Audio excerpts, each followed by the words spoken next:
तो आइए आरंभ करते हैं आज की कक्षा। ठीक है। और कोशिश कीजिए कल से जंक फूड ये वो सबसे दूर। ठीक है, कोई शादी नहीं, कोई पार्टी नहीं, कुछ नहीं। ये आपकी तपस्या आपको जरूर फल देगी, चाहे आप किसी भी विचारधारा से हो। एक चीज तो आप मानोगे कि जितना आप अपना किसी चीज में प्रयत्न, प्रयास, अभ्यास कुछ देते हो, उसका आपको उतना ही फल मिलता है। हाँ, समय लग सकता है उसमें, परंतु फल जरूर मिलता है। तो अब सारा कुछ छोड़ दीजिए जी, यारी दोस्ती रिश्तेदारी घर बार सब एक साइड पे करो, क्योंकि जब आप बन जाओगे वही लोग फिर आपकी प्रशंसा करते थकेंगे नहीं। जो लोग आज आपको रोकने का प्रयास कर रहे हैं, आपके बनने के बाद सबसे ज्यादा आपका जो होता है ना प्रचार प्रमोशन, वही लोग कर रहे होते हैं कि ये तो मेरा दोस्त है, मेरा बच्चा है, मेरा रिश्तेदार है। ठीक है, तो सबसे दूर रहिए। ठीक है, ये बात याद रखिएगा, मेरी बात कोई नहीं बताएगा आपको ये। दूसरी सबसे महत्वपूर्ण बात, अभिमान से बच के रहिएगा, क्रोध से बच के रहिएगा, बार बार बताता हूँ। गुस्सा आएगा, आप एक हफ्ता पीछे चले जाओगे अपनी तैयारी में। एक दिन गुस्सा आपको एक हफ्ता पीछे लेके जाता है। अभिमान हो गया फिर तो पता नहीं चलेगा समय कितनी जल्दी निकल गया कि मेरी बहुत प्यारी है, मेरी बहुत प्यारी है। ऐसा कुछ नहीं होता। मैंने धुरंधर छात्रों को भी देखा है अपनी कक्षाओं में, उनसे मेंज नहीं हुआ सिर्फ उनके अभिमान के कारण, कि हम कर देंगे, ये कर देंगे, वो कर देंगे। बस निम्रता के साथ, बिल्कुल धैर्य के साथ चुपचाप अपना काम करते रहिए। आपकी परीक्षा का जो परिणाम है वह बताएगा आपकी कैसी तैयारी थी, ना कि आप बताओगे आपकी कैसी तैयारी थी। ठीक है, बाकी जो होगा प्रकृति जो चाहेगी होगा वैसे ही, ईश्वर अल्लाह भगवान वाहिगुरु जो चाहेंगे होगा वैसे ही। ठीक है, परंतु आपकी तरफ से कोई कमी नहीं रहनी चाहिए। तभी आप मेंस के बाद स्वयं को नियंत्रित कर पाओगे, वरना 4-5 दिन तो छात्रों के ऐसे ऐसे संदेश आते हैं, आप में से भी छात्रों के आएंगे कि हमें डर लगने लग जाता है। और ये मैं हर बार देखता हूँ। ठीक है, अब मैं आपको अपना अनुभव बताता हूँ। वैसे उसको बुरे उसमें मत लीजिएगा, सकारात्मक रूप में लीजिएगा। वो छात्र 6 साल से तैयारी कर रहे थे, उन्होंने 4-5 मेंस भी दिए थे, इंटरव्यू नहीं हुआ था। तो पंजाब में मेंस नहीं हुआ उनका, तो उनके एकदम से संदेश आया कि सर ऐसे लग रहा है जीवन समाप्त हो जाना चाहिए, क्योंकि जीवन में कोई और गोल ही नहीं है। मैं पूरी रात सो नहीं पाया था। ठीक है, उन्होंने कुछ नहीं किया ऐसा। बड़े अच्छे छात्र हैं, और अभी एडीए हैं, वो बहुत खुशी की बात है हमारे लिए। परंतु हाँ, आप लोग जब भी संपूर्ण दोगे ना अपना, तो आपके मन में ऐसा कोई विचार नहीं आ सकता जी। ठीक है, हम भी कई बार सफल हुए हैं, असफल बहुत बार हुए हैं। यदि मैं 3 बार सफल हुआ हूँ जीवन में, 3-3 सरकारी नौकरियां लगी है मेरी, तो उसके पीछे मेरे 10 से ज्यादा असफलताएं भी हैं। ठीक है, वो कोई नहीं देखेगा। सब मेरी सफलता ही देखते हैं कि यार ये इतना सक्सेसफुल है, इतना अच्छा करते हैं। नहीं जनाब, असफलता भी उसमें उतनी ही महत्वपूर्ण है जितनी सफलता है। तो अगले आने वाले 40 दिनों में पूरा झोंक दीजिए अपने आप को, जितना हो सकता है उतना दीजिए। आपका मेंस होगा, मैं आपको आश्वासन दे रहा हूँ। हर रोज सुबह उठ के आपके लिए प्रार्थना कर रहा हूँ, जितना मेरी तरफ से हो रहा है मैं उतना कर रहा हूँ। ठीक है, कोई रुकने वाली बात नहीं है इसमें। आपके साथ साथ मेरा भी मेंस है, मुझे पता है। ठीक है, आपको भी ये महसूस होगा आने वाले 30 दिनों में कि सर भी हमारे साथ उतनी मेहनत करते हैं जितनी हम करते हैं। कई छात्रों को तो पता भी होगा, आप रात को 1 बजे संदेश भेजते हो, 12 बजे उसी वक्त आपको रिप्लाई आता है। ऐसा नहीं है मैं सुबह तक इंतजार करता हूँ कि सुबह रिप्लाई करेंगे, नहीं। ठीक है, तो मेहनत कीजिए। हम सभी इस यात्रा को पूर्ण करेंगे, साथ मिलके आगे बढ़ेंगे। इस उसके अलावा जो प्रकृति है, कोई आपको रोक नहीं सकता इस संसार में। आप स्वयं ही अपने दुश्मन बन सकते हो इन दिनों में। तो कोशिश कीजिएगा, कोई आपको क्रोध दिलाने की कोशिश करे, कोई आपको बुरा भला कहे, कोई चिंता नहीं है। इंटरव्यू तक कुछ नहीं कहना किसी से। इंटरव्यू के बाद चाहे कितना मर्जी गुस्सा निकाल देना, बाद में आपका मन भी नहीं करेगा, आपको इतनी खुशी मिलेगी ना कि आप सबको माफ कर दोगे। ठीक है, छोटी छोटी गलतियां माफ कर दोगे सबकी। तो आइए शुरू करते हैं आज की कक्षा। आज शुरू करेंगे 10वीं कक्षा का एक ही हमारा पद्यांश रहता है, देव का। उसके बाद हम पढ़ेंगे अपने कबीरदास जी को, तुलसीदास जी माफ कीजिए।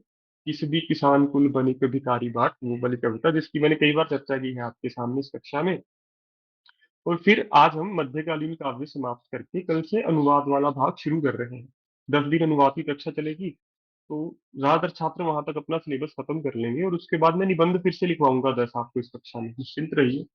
ठीक है, और 10 के 10 ऐसे लिखवाऊंगा, पूरे पूरे लिखवाऊंगा। ठीक है, अब ऐसा नहीं है कि एक पैराग्राफ भी आपके लिए छोड़ूंगा, पूरा पूरा लिखवाऊंगा, चाहे 2 घंटे की कक्षा करनी पड़े। एक ही कक्षा होगी, उसके बाद निबंध लेखन की वो सब लगाएंगे। ठीक है, सुबह शाम वाला हम काम खत्म कर देंगे, ताकि ये ना हो कि सुबह वालों के साथ में ज्यादा एनर्जी से काम कर रहा हूँ, शाम वालों के साथ उतनी ऊर्जा नहीं दे पा रहा। ठीक है, तो वो हम बैलेंस करने के लिए एक ही कक्षा कर देंगे अगले महीने। 10 कक्षाएं होंगी। लगातार 10 निबंध लिखेंगे लगातार, और पूरी-पूरी संभावना होगी उसमें से 1 निबंध आपको मेंस में देखने को मिलेगा। यदि नहीं भी मिला तो घुमा के वही प्रश्न पूछा होगा। तो आपके 10 निबंध आपकी वो 30-40 निबंध बना देंगे। ऐसे निबंध लिखेंगे हम, जैसे पर्यावरण पे 4-5 टॉपिक्स हैं, हम पर्यावरण पे 1 ही निबंध लिखेंगे। वो उन चारों पाँचों जो निबंध के विषय होंगे उनको कवर करेगा। जैसे पानी की समस्या भी उसी में कर लेंगे, या वायु प्रदूषण भी उसी में हो जाएगा, पर्यावरण उसमें हो जाएगा। नारी शक्तिकरण पे लिखेंगे तो नारियों हेतु शिक्षा का महत्व, नारी का महत्व, ये सारे एक निबंध में ही सारे कर लेंगे। तो इस प्रकार से अब हम पढ़ेंगे, और आशा करता हूँ आप खुश हो डेट शीट देख के, कुछ छात्र दुखी नहीं है कि यार ये क्या हो गया। खुशी होनी चाहिए आपको, ठीक है, क्योंकि जिस चीज के लिए इतनी मेहनत की हो, अब दिख रही हो ना, सामने आ गई है। तो एक योद्धा होता है वो खुश होता है। ठीक है, योद्धा वाले अपने अंदर गुण बना लीजिए, विकसित कर लीजिए। और सेहत थोड़ी बहुत खराब हो, डरिए मत, घबराइए मत, ये मत सोचिए मैं दूसरों से पीछे रह जाऊंगा या पीछे रह जाऊंगी। निश्चिंत होकर अपना काम धीरे धीरे करिए, ठीक है, क्योंकि धीरे धीरे सहज पर केसो मीठा होए। 12 घंटे नहीं पढ़ पा रहे, 8 घंटे पढ़ लो, 6 घंटे पढ़ लो, पर छुट्टी मत करना। तो आओ शुरू करते हैं जी आज की कक्षा। आशा करता हूँ आपको मेरा स्पष्ट संदेश मिला होगा। इसमें कोई मिलावट नहीं थी, ये मैं पहले भी बताता था, हर बैच में, इस बैच में बताता हूँ जिस दिन डेटशीट आती है। फेसबुक इंस्टाग्राम बिल्कुल बंद कर दो जी, हमने बंद कर रखा है जब से, मैंने पिछले 1 डेढ़ महीने से बंद रखा है, जब से ये आपका बैच शुरू हुआ है 7 अप्रैल वाला। कोई सोशल मीडिया नहीं है, व्हाट्सएप टेलीग्राम ही चलता है, क्योंकि सबसे बड़ा नशा है ये। आपको पता होना चाहिए, इससे बुरा नशा कोई नहीं है आजकल। तो इससे भी बच के रहिएगा, ठीक है, आने वाले दिनों में। तो आइए आरंभ करते हैं आज की कक्षा।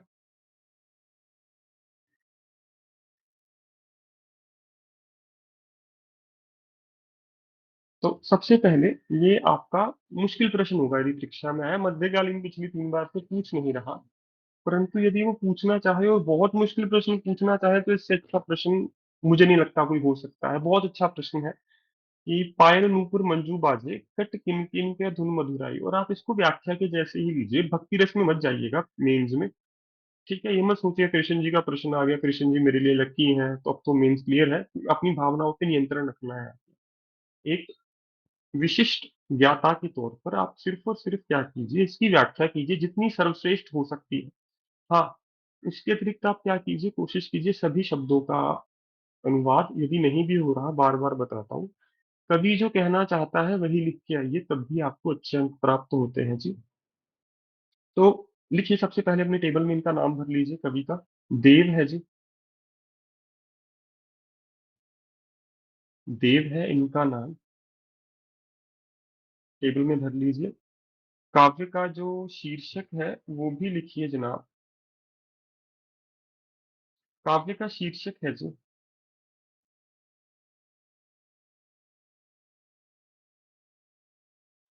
सवैये, सवैये, ये लिखा भी हुआ नीले, जो उल्लेखित है नीले रंग में, सवैये में कृष्ण के राजसी रूप सौंदर्य का वर्णन किया गया है, जिनमें उस युग का सामंती वैभव झलकता है। ठीक है, सामंती मतलब जो राजा महाराजाओं का रहने सहने का ढंग है वैसा दिखाया गया है। ठीक है, तो एक बार सार लिख लीजिए। सर नीले रंग वाला है ना सर? है जी। ब्लू वाला है ना सर? हाँ हाँ हाँ, नीले रंग वाला सार है जनाब। एक बार भर लीजिए, फिर व्याख्या करते हैं इसकी।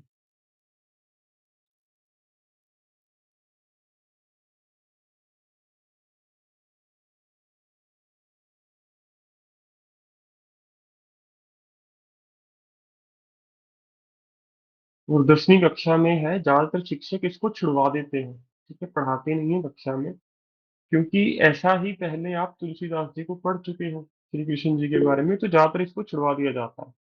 सामंत शब्द आप देखिए, राजा महाराजाओं के महलों में जो आप बड़ी पोस्ट पे होते हैं ना, यूपीएससी सामंतवाद ही है। तो जो उनका रहने सहने का, कपड़े पहनने का ढंग है, उसका वैभव झलक रहा है। जैसे सोने के आभूषण होंगे, गले में फूलों की माला होगी, मुकुट होगा सिर पे, तो वैसे सामंत वैभव, समझ गए जी। लिख लिया सबने साथ, आगे बढ़े, बताइए। पानी ज्यादा पीजिए अब, ठीक है, 4 लीटर कम से कम हर रोज पीजिए पानी। सर कवि का नाम क्या था? देव सर, देव, ये देखिए। भर लिया सबने टेबल? करें शुरू व्याख्या? आइए जी। ये है आपकी वो कविता, काव्य खंड, जिसकी हमने व्याख्या करनी है। एक बार आपको पढ़ के बताऊंगा, फिर इसकी व्याख्या भी करेंगे। क्या कह रहे हैं देव जी हमारे? कह रहे हैं, पायल नूपुर मंजू बाजे। पायल होता है जी पैर, नूपुर मैंने आपको कल भी बताया था बातों बातों में। नूपुर याद है सबको, क्या होता है जी? पायल। ठीक है, पैरों में। मंजू होता है जी मधुर, लिख लीजिए। मंजू होता है मधुर। बाजे बजना। कट लिख लीजिए कमर।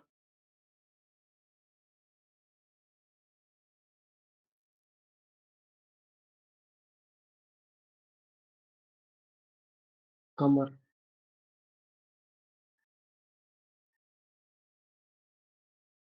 ठीक है। कट किन किन के धुन मधुराई। कट किन किन लिखिए जी। किन किन को आप वैसे हिंदी में तो शब्द है इसके लिए करधनी। करधनी शब्द सुना है आपने किसी ने? क्या होता है जी करधनी?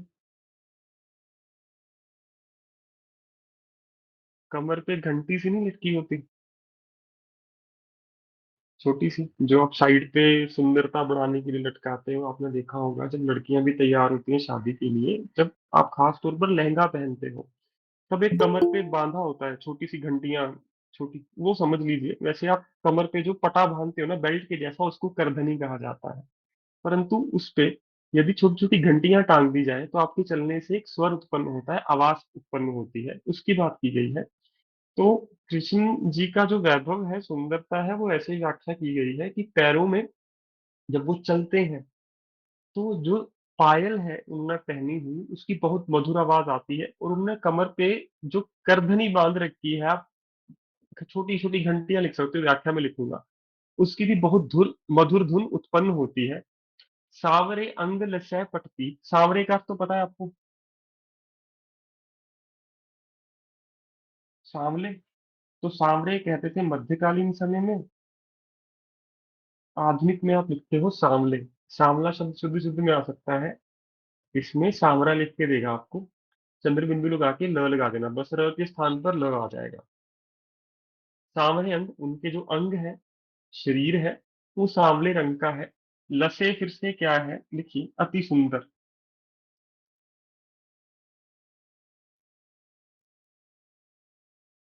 पट होता है जी वस्त्र,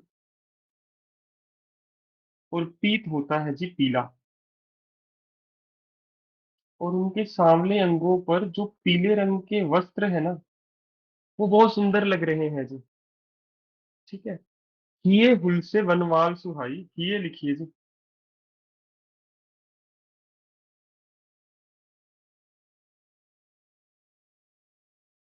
हृदय। हुल से पर, वनमाल सुहाई, वन के फूलों की माला शोभित हो रही है। शोभित। शोभित का अर्थ पता है क्या होता है जी? कोई शोभित है हमारी कक्षा में?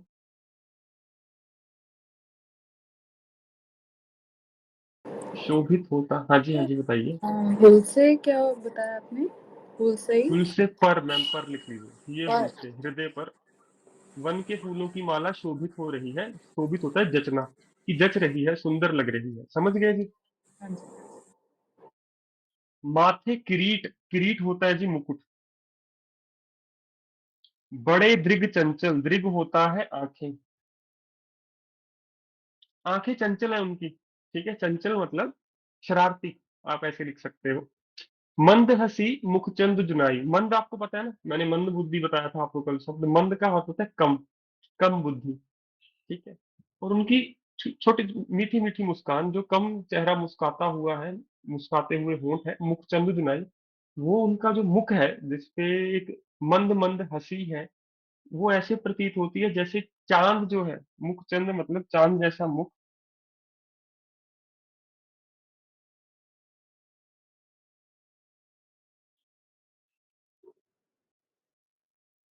जुनाई होता है चांदनी रात। और मैं इतनी सारे शब्द सारे सारे क्यों लिख रहा हूँ इसमें, क्योंकि शिक्षक ने यदि 10वीं कक्षा से प्रश्न पूछना हुआ, और ऐसा जो ज्यादा छात्र छोड़ के ही जाएंगे, वो यही प्रश्न है जी। ठीक है? नहीं आए तो भी अच्छा, आ जाए तो भी अच्छा। हमने अपनी तरफ से कर लिया तो अब आपको अच्छी नींद आएगी, डर नहीं लगेगा। ठीक है जी? तो उनकी जो मंद-मंद हँसी है वो ऐसी प्रतीत हो रही है जैसे चाँदनी रात में उनका मुख चाँद के जैसे चमक रहा हो। आप समझ गए जी? जय जग मंदिर दीपक सुंदर। जय जग मंदिर लिखिए जी, जग मंदिर संसार रूपी मंदिर।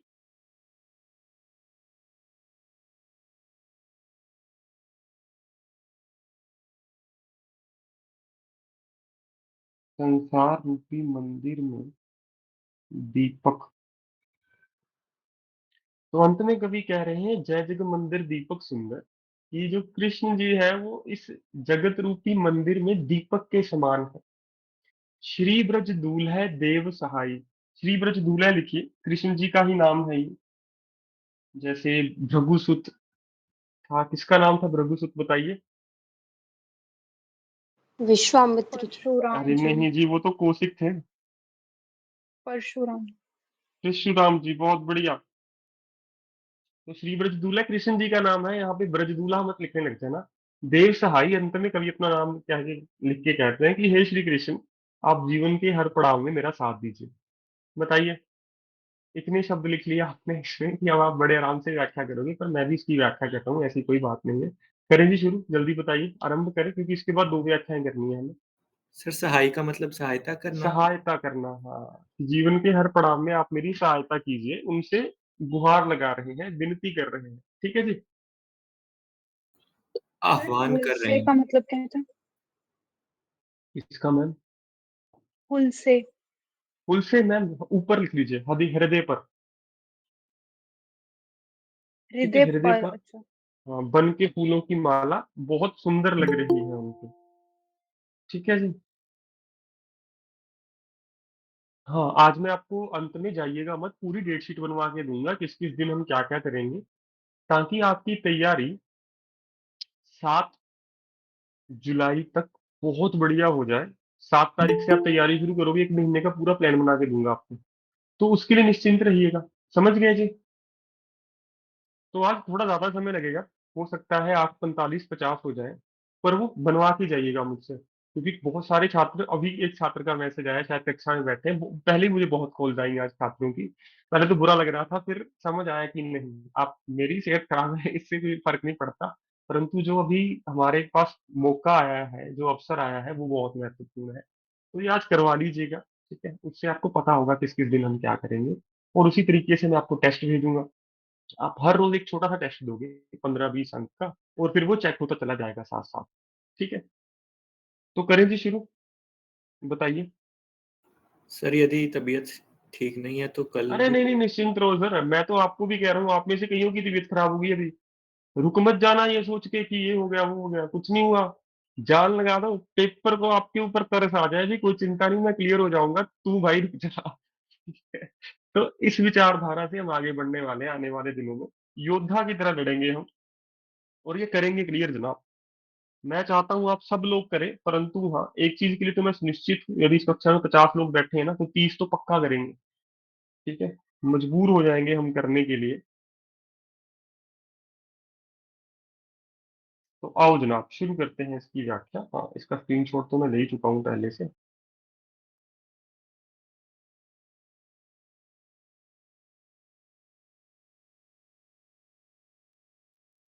लीजिए जी, आरंभ कीजिए। सबसे पहले प्रसंग।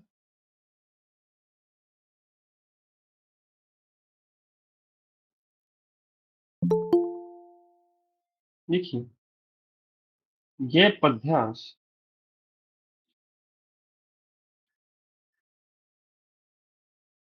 मध्यकालीन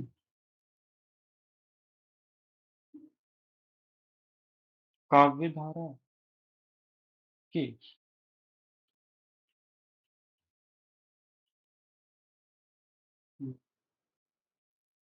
सुप्रसिद्ध कवि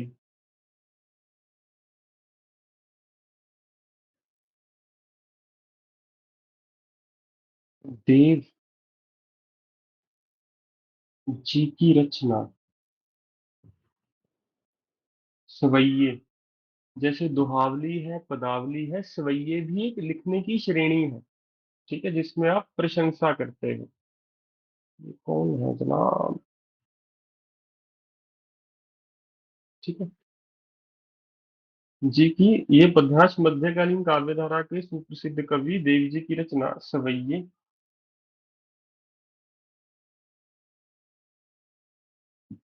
से लिया गया है।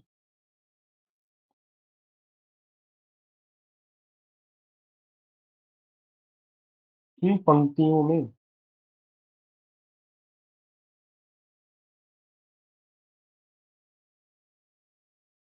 कवि जी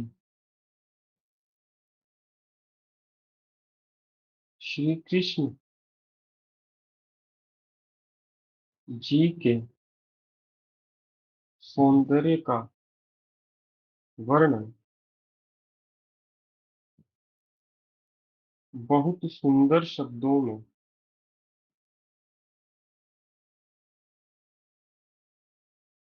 कर रहे हैं। ठीक है, बस इतना सा प्रसंग प्रसंग वही आपका 4 से 5 पंक्तियां, ज्यादा से ज्यादा, इससे ज्यादा मत लिखिएगा। और अब आप कोशिश कीजिए मेंस वाली आंसर शीट पे लिखना आरंभ कर दो। लॉ के टेस्ट भी, हिंदी के जितने टेस्ट होंगे सारे अब मुझे मेंस की आंसर शीट पे चाहिए। कोई भी छात्र मुझे ब्लैंक शीट पे अपने आंसर मत भेजना, क्योंकि उससे आपका ही नुकसान होगा, मेरा मुझे तो कोई अंतर नहीं होगा। ठीक है, मैंने तो चेक ही करना है। परंतु वही अगर आप मेन की शीट पे लिखोगे, आपको बहुत सारी छोटी छोटी चीजें समझ आएंगी कि कोई भी शब्द अंत तक नहीं जाना चाहिए। जैसे आधा शब्द लिख के लाइन खत्म हो गई और आधा आप बाद में लिख रहे हो, तो वो चीजें अब हम अपनी जितनी भी त्रुटियां होंगी वो ठीक करेंगे। व्याख्या लिखिए जी। सर्वप्रथम सर्वप्रथम क्या कहते हैं, मायन नूपुर मुंदन। ठीक है, देव जी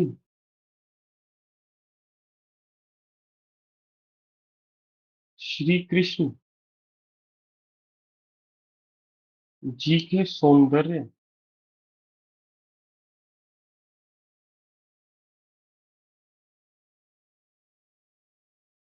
की व्याख्या करते हुए लिखते हैं।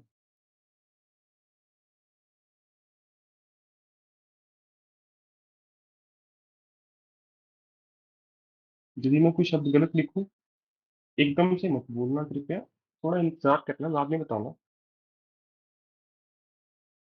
कि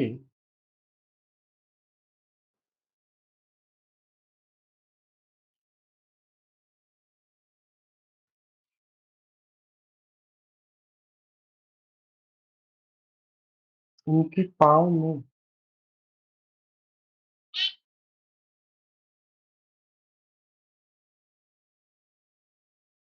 उनके पाँव में पायल द्वारा ऐसा मधुर स्वर उत्पन्न होता है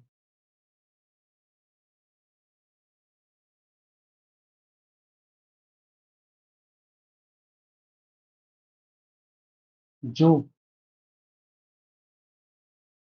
बहुत आनंदमयी है। सुबह वाली व्याख्या भी मैं आपको दिखाता हूँ, सुबह भी लिखी थी, वो थोड़ी आपको अलग लगेगी, पर हाँ, शब्द सारे वही रहेंगे। जो बहुत आनंदमयी है, कट किन किन के धुन मधुराई।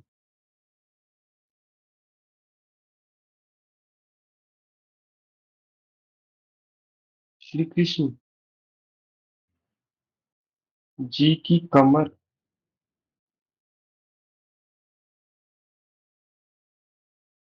पर बंधी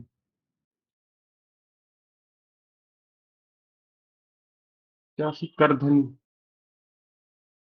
अब आपको मान लो करधनी शब्द में ही नहीं याद आ रहा, तो आप लिख लो करधनी के स्थान पर छोटी छोटी घंटियां। तो ये पेपर में ब्रैकेट में मत लिख के आना। ठीक है, यदि करधनी शब्द ना याद आए, ये प्रश्न आ जाए, फिर लिखना छोटी छोटी घंटियां। परंतु करधनी शब्द शिक्षक को अच्छा लगेगा पढ़ने में, कि हाँ, आपको हिंदी की जो आपकी शब्दावली है वो बहुत अच्छी है। तो श्री कृष्ण जी की कमर पर बंधी करधनी, करधनी।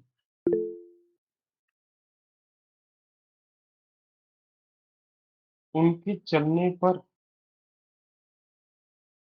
ऐसी आवाज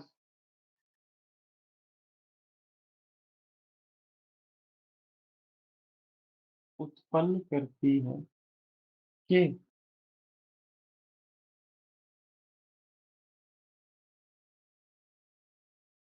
उसे सुनने वाला मनुष्य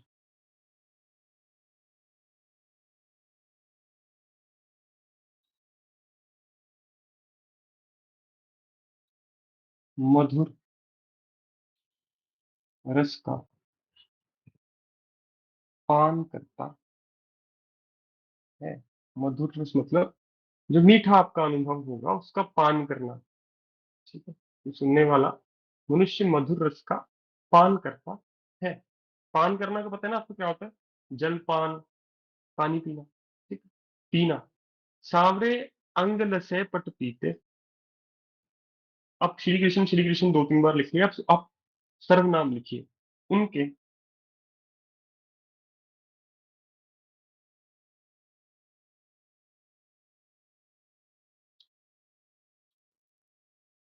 सांवले अंगों पर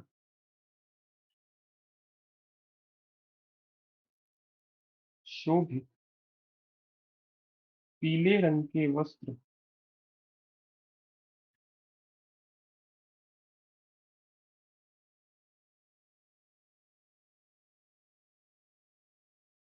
बहुत सुंदर प्रतीत होते हैं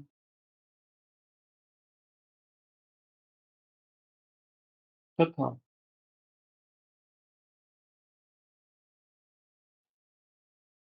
उनके हृदय पर सर ये क्या लिखा है? उसे सुनने वाला मनुष्य मधुर रस का पान करता है। तो पान। पान पीना। अच्छा। ठीक है, उनके सांवले अंगों पर शोभित पीले रंग के वस्त्र बहुत सुंदर प्रतीत होते हैं तथा उनके हृदय पर वन के फूलों की माला, या वन फूल लिखना, वन पुष्प भी लिख सकते हो, वन फूलों की माला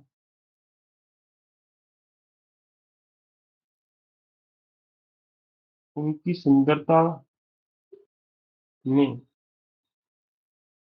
वृद्धि कर रही है। वृद्धि पता है ना सब?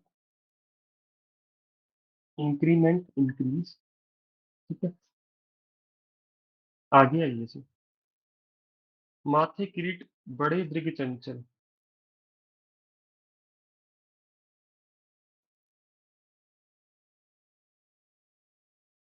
श्री कृष्ण के माथे पर स्वर्ण मुकुट, स्वर्ण ही लिखते हो, सोने का भी लिख सकते हो, स्वर्ण ज्यादा अच्छा शब्द है।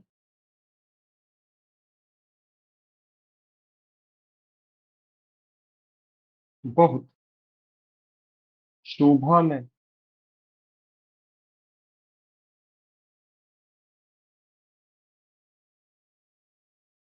लगता है तथा उनकी बड़ी बड़ी आंखें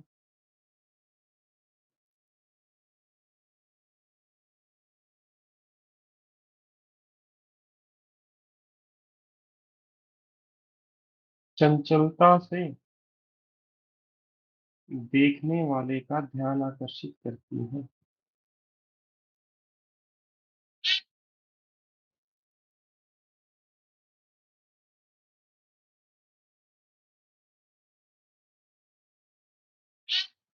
ध्यान आकर्षित करती है। आकर्षित नीचे लिख देता हूँ फिर आपको शायद इसलिए।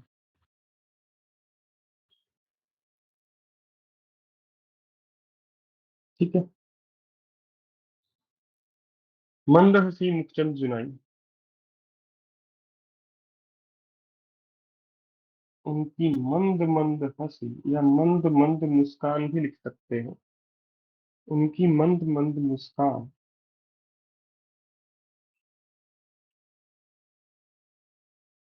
ऐसी लगती है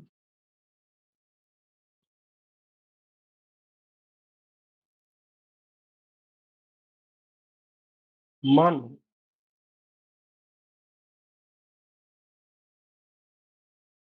चांदनी रात में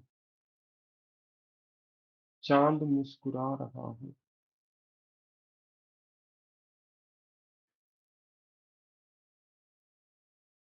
ठीक है सर। मानो चांदनी रात में चांद मुस्कुरा रहा है। जय जगमंदिर दीपक सुंदर श्री ब्रज दूल्हा देव सहाय। अंतिम पंक्तियों में देव जी, यदि वही आपको कवि का नाम पता हो एक चीज लिख लीजिएगा, अंतिम पंक्तियों में भी कवि का नाम दोबारा लिखिए। ठीक है, अच्छा लगता है पढ़ने वाले को। अंतिम पंक्तियों में देव जी क्या कहते हैं? हम्म, लिखते हैं कि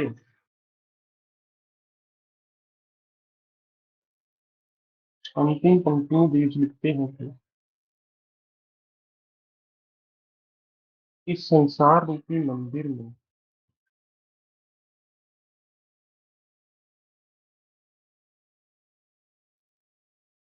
श्री कृष्ण जी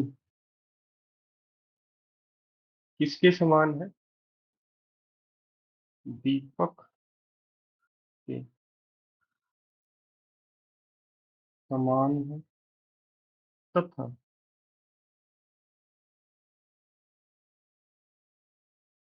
कवि जी अपने जीवन के हर पड़ाव में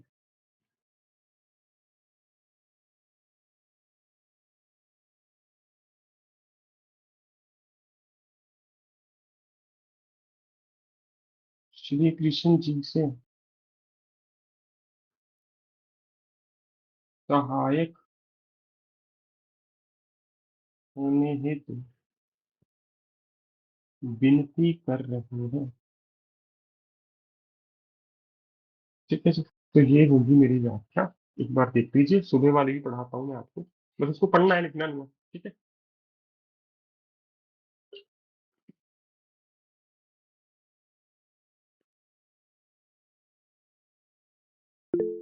वैभव जी बोलिए। सर जैसे कि हम श्री कृष्ण लिखते हैं तो हम इनके और भी नाम लिख सकते हैं, खाली श्री कृष्ण नहीं? हाँ हाँ बिल्कुल, आप केशव लिख सकते हो, माधव लिख सकते हो, सारे नाम लिख सकते हो, कोई चिंता नहीं। ठीक है, अखिल जी आपका प्रश्न। सर बिनती होता है या विनती हिंदी में?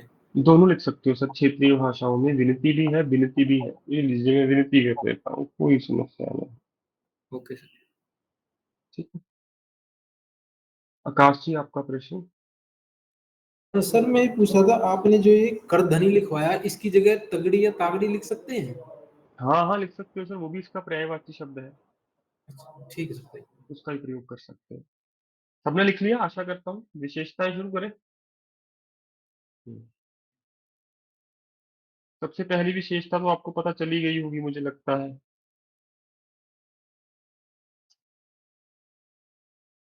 बताइए क्या है? रस, भक्ति रस, उसमें तो कोई संशय नहीं होना चाहिए किसी भी छात्र को। अलंकार भी मिल गया होगा आपको, सर अद्भुत छठे रस नहीं किंक्रिय हो से। सकता? अद्भुत लिख दो मैम, पर भक्ति रस ज्यादा अच्छा है यहाँ पे। ठीक है, भक्ति रस पे ज्यादा आप सटीकता का प्रयोग कर पाएंगे। तो भक्ति रस, अद्भुत रस भी लिख दीजिए, कोई समस्या नहीं है। अलंकार आपको अनुप्रास मिल गया, अथवा भाषा, यहाँ पे तुक्का मार दो भाषा का। कृष्ण जी के लिए ब्रज। कौन सी भाषा का प्रयोग हुआ? ब्रज। हाँ, तो ज्यादा पूछना विचारना नहीं है वहां पे। तो अब मैं विशेषताएं अलग से लिख रहा हूँ आज, तीनों चीजें लिख रहा हूँ आज। अब तक ऐसा नहीं किया था, पर मैंने आपको बताया था कि ये भी किया जा सकता है। विशेषताएं सबसे पहली है जी, और याद रखना, स्मरण रखना, सबसे पहले रस ही लिखना है। जब भी कोई कविता समाप्त होती है, सबसे पहले आपको रस की प्राप्ति होती है। ठीक है। इस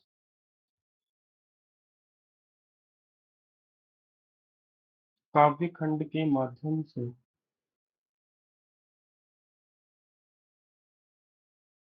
भक्ति रस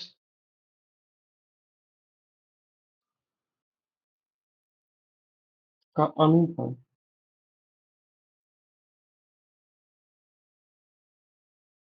किया जा सकता है। प्रथम पंक्ति में कौन से शब्द थे? कट किन किन कै।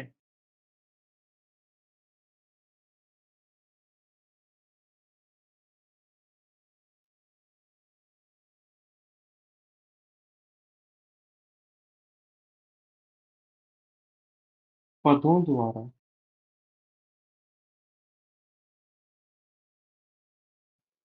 शब्दालंकार में शब्दालंकार की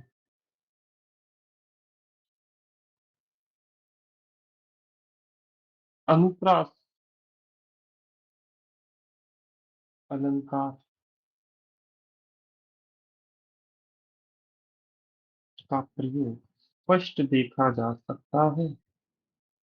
जरूरी नहीं है आप शब्दालंकार अर्थालंकार वहां पे उल्लेखित करो, मेंशन करो, कोई चिंता नहीं है। आप सिर्फ और सिर्फ अनुप्रास की लिखोगे तब भी उसका उतना ही महत्व रहेगा।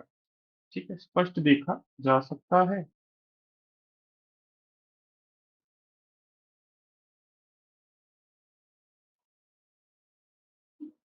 इस काव्यांश में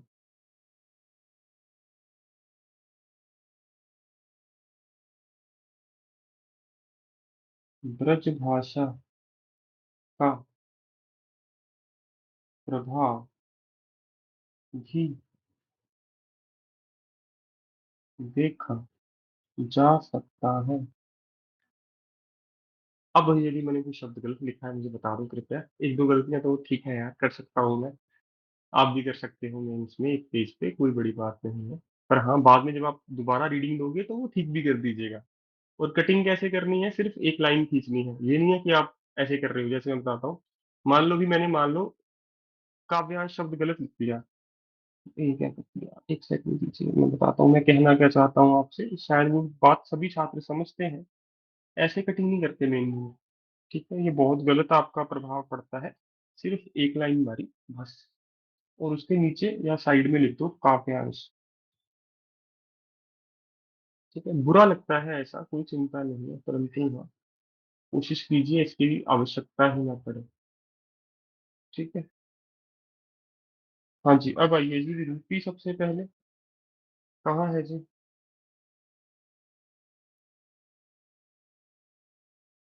इस जग रूपी मंदिर में। हाँ जी, आप कह रहे छोटी की मात्रा आनी चाहिए, बिल्कुल जी, ठीक कर लीजिए इसको।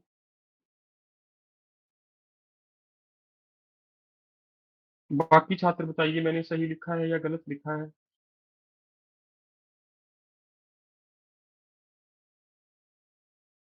सही लिखा है मुझे लगता है जी।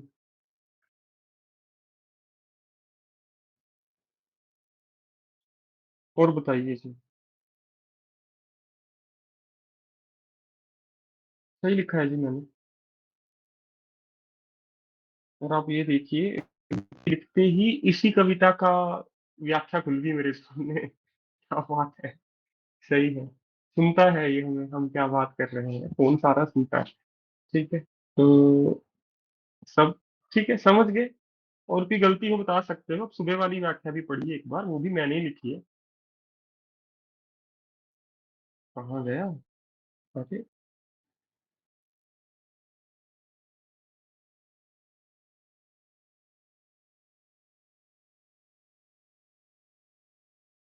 लगता है इसकी मेमोरी फिर से भर गई, कोई चिंता नहीं। और दूसरा क्या था, किसी भी किसान को। कोई ना, इसका इलाज करते हैं, अभी थोड़ी है। पर आपने अपने वाला तो लिख लिया व्याख्या। सुबह वाले में नोट्स मंगवा देता हूँ किसी से। गायब तो ये भी होगी। क्या बात है, कोई चिंता नहीं सर।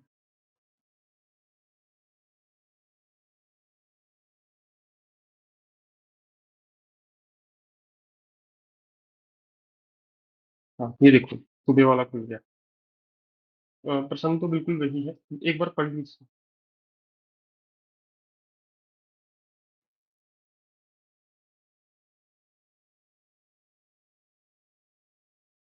देखो अभी वाली लगती है मुझे। हाँ, ठीक है, तो बिल्कुल वैसे ही आपको थोड़े शब्दों में बस बदलाव आएगा, बात वही की जा रही है। ठीक है, मैंने इनके माथे पर मुकुट बहुत मोहक लग रहा है, सुबह मोहक शब्द का प्रयोग किया। अतः उनकी आंखें बहुत चंचल है, मैंने अभी लिखा आंखें देखने वाले का ध्यान आकर्षित करती हैं। ठीक है, तो आप देखिए शब्द वही है, बस लिखने की जो शैली है उसमें थोड़ा बदलाव हुआ है। तो व्याख्या जरूरी नहीं है सबकी एक जैसी होगी, अलग अलग हो सकती है, परंतु जो कविता के शब्द है ना, वह अवश्य होने चाहिए आपकी व्याख्या में। सारे शब्द ना भी हो, 70 से 80% तो होने ही चाहिए। ठीक है, पढ़ना चाहते हो पढ़ लो। और सुबह मैंने अंत में मेरी इतनी बड़ी व्याख्या नहीं हुई थी, क्योंकि सुबह मैंने ये भी सिखाया था कि यदि आपकी मान लो व्याख्या एक पेज की ना बने, तो आप अंत में ये चीजें भी जोड़ सकते हो। देखो ये एक पंक्ति मैंने ज्यादा लिखी है। इस काव्यखंड का उद्देश्य श्री कृष्ण जी की सुंदरता का बयान सटीक शब्दों में करना है, तथा कवि ने बहुत कम शब्दों में ये कार्य पूर्ण किया है। समझ गए जी? तो यदि कोई व्याख्या आपकी छोटी भी रह जाए, डरना नहीं है वहां पे। ये नहीं है कि आप दोबारा लिखनी है, नहीं। अंत में 2-3 पंक्तियां और जोड़ सकते हो आप अपनी तरफ से। ठीक है, जैसे कवि का उद्देश्य क्या था इसको लिखने का, या कवि ने ऐसी क्या अलग बात की जो बाकी कवियों ने आज तक नहीं की थी। जैसे मैं यहाँ पे कहूंगा कि श्री कृष्ण जी की सुंदरता का ऐसा ही वर्णन मीराबाई ने भी अपनी एक काव्य काव्य में किया है, परंतु देव जी ने उससे कम शब्दों में इस सुंदरता का बयान बहुत सटीक ढंग से किया है। तो उसको फिर मीरा की कविता भी याद आ जाएगी, अच्छा ये तो वो भी पढ़ के आया था बच्चा। समझ रहे हो मैं क्या कह रहा हूँ? तो यदि व्याख्या छोटी रह जाए तब आप इन चीजों का प्रयोग कर सकते हो, और अपनी जो आपका ज्ञान है उसका भी प्रदर्शन थोड़ा बहुत कर सकते हो, ज्यादा नहीं करना। पर इसकी आवश्यकता ना ही पड़े तो अच्छा है हमारे लिए। ठीक है जी, तो आगे आइए, इसके बाद चलते हैं अपनी दूसरी व्याख्या में।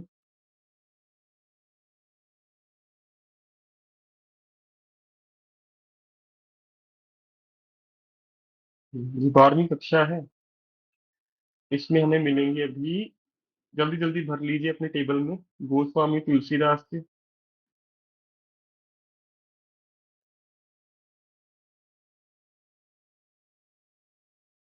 इस रचना को आप पदावली दोहावली दोनों लिख सकते हो, क्योंकि हर दो दो पंक्तियों में अलग अलग बातें चल रही हैं यहाँ पे, तो ये दोहावली की श्रेणी में भी आ जाएगा।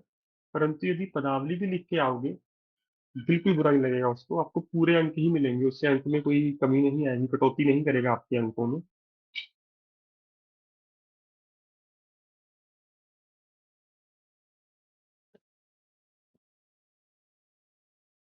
अच्छा लग रहा है आपको पढ़ा के? पहले मैं तंग हो रहा था, पढ़ाते पढ़ाते समय का पता नहीं चल रहा, 1 घंटा होने वाला है।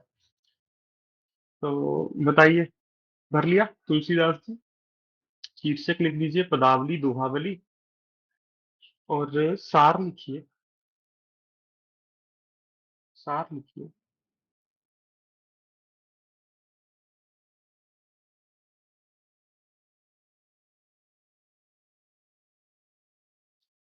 देखिए कलयुग में, या मैं सार व्याख्या में लिखूंगा वो उसके साथ साथ लिख देना, क्योंकि जो मैं सार लिखूंगा वही रहेगा दोनों के लिए। जैसे सार होगा, कलयुग में समाज के अंदर जो अभाव में स्थितियां पैदा हो गई हैं, अभाव में होता है कमियों की स्थिति, अभाव होता है कमी। तो कलयुग में समाज के अंदर जो अभाव में स्थितियां पैदा हो गई हैं, उनके कारण मनुष्य अधर्म के मार्ग पर चलने लग गया है। तो इन पंक्तियों में कवि जी ने ईश्वर से प्रार्थना की है कि समाज में लोगों की सहायता के लिए पुनः जन्म ले, या फिर पुनः कोई कार्य करे। तो वो मैं लिखूंगा, आपको समझ आएगा, पहले पढ़ लेते हैं। और इसकी विशेषता क्या है, इस कवितावली, कवितावली भी लिख सकते हो, पदावली दोहावली कुछ भी लिखो। ठीक है, इसकी विशेषता क्या है, यदि ये परीक्षा में आया प्रश्न, तो आपकी वकैब बहुत अच्छे से चेक हो जाएगी, क्योंकि इसमें वकैब ही है और कुछ भी नहीं है। कोई कुछ कहना चाहता है, बताइए जल्दी जल्दी।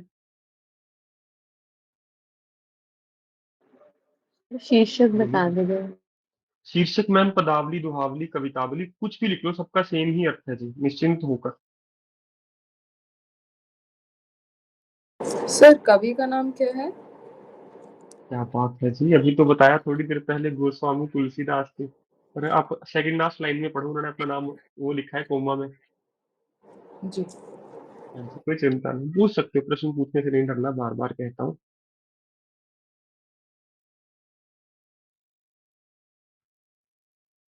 करें जी शुरू। तो क्या कह रहे हैं गोस्वामी तुलसीदास जी, किस भी होता है कोई धंधा करने वाला। यहाँ पे धंधे को आप गलत उसमें मत लेके जाइएगा। आप कोई भी धंधा, आप किसी भी वस्तु को, सब्जी बेचना धंधा है आपका, सब्जी नहीं बेच रहे आप, सफाई कर रहे हो, नहीं सफाई नहीं, बेचना ही होगा, सब्जी बेचना, फल बेचना, उसके अलावा दुकानदारी नहीं, दुकान अलग चीज है। किस भी होता है वो धंधा जहाँ पे आपके पास दुकान नहीं है फिर भी आप सामान बेच रहे हो घूम घूम के। ठीक है, तो किस भी लिखिए जी धंधा, ये सारा आ जाएगा आपको समझ, निश्चिंत रहिए। किसान कुल का तो पता है ना, किसान परिवार, कुल आपका परिवार होता है जी। ठीक है। बनिक लिखिए जी, व्यापारी, जिसकी दुकान हो वो बनिक है। बनिए को वैसे बनिक कहते हैं मध्यकालीन काव्य में। तो धंधा करने वाला हो, चाहे कोई किसान कुल से आता हो, चाहे बनिक हो, चाहे भिखारी हो, चाहे भाट हो, भाट लिखिए प्रशंसा करने वाला। पंजाबी में भंड नहीं होते, आपको पता होगा, जो मजाक मजाक में प्रशंसा भी करते हैं और बेइज्जती भी उतनी उससे ज्यादा करते हैं वो, तो वो भाट है हिंदी में। इनका काम सिर्फ दूसरों की प्रशंसा करके उनको प्रसन्न करना है, प्रशंसा करने वाला। चाकर आपको पता है ना, नौकर चाकर, जो सेवादार होंगे। चपल होता है चतुर। नट आपको पता है, नट नटी, नटी शब्द भी आ सकता है वाक्य शुद्धि में। वो लिख देगा कि मध्यकालीन समय में महिलाएं बहुत अच्छी नट होती थी। तो महिलाएं नट नहीं होती, महिलाएं क्या होती है, नटी। ठीक है, नोटबुक के टॉप पे लिख लो। नट का यदि आप लिंग बदलोगे तो नटी हो जाएगा। चाकर चपल नट, चतुर जो नट नट है। कलाकार, अदाकार लिखो, कलाकार तो फिर पेंटर वगैरह सब हो जाएंगे। अदाकार, ठीक है, अदाकार। कोई शब्द आधा नहीं है, सारे एक कोई शब्द है। चोर चार चेटकी, चोर लिखिए जी, पता है सबको चोर क्या होता है, तो लिखने पड़ेगा। चार लिखिए गुप्तचर, या दूत लिख लीजिए, ज्यादा आसान है। और चेटकी है बाजीगर या जादूगर। तो पहले इन्होंने 12 शब्द दे दिए सीधे सीधे शब्दावली के। ये आपको सबका अर्थ पता होगा, नहीं पता होगा, जो पता होंगे वो व्याख्या में लिखना, पर मैं अब आशा करता हूँ आपको बनिक नहीं भूलेगा, भाट नहीं भूलेगा। चाकर मीम्स में भी आपको समझ आएगा, अच्छा नौकर चाकर। चपल नट, ठीक है, चपल वानर मतलब चतुर वानर। चपल नट मतलब चतुर अदाकार, नट का नटी आपको याद रहेगा। चोर चार चेटकी आपको भूल सकता है, बस चेटकी को आप जादूगर बाजीगर नहीं भी याद आया तो जो शब्द है वही लिख लीजिएगा। पेट को पढ़त लिखिए, पेट को पढ़त, पेट के लिए ये सारे गुण सीखते हैं। पेट की भूख हेतु,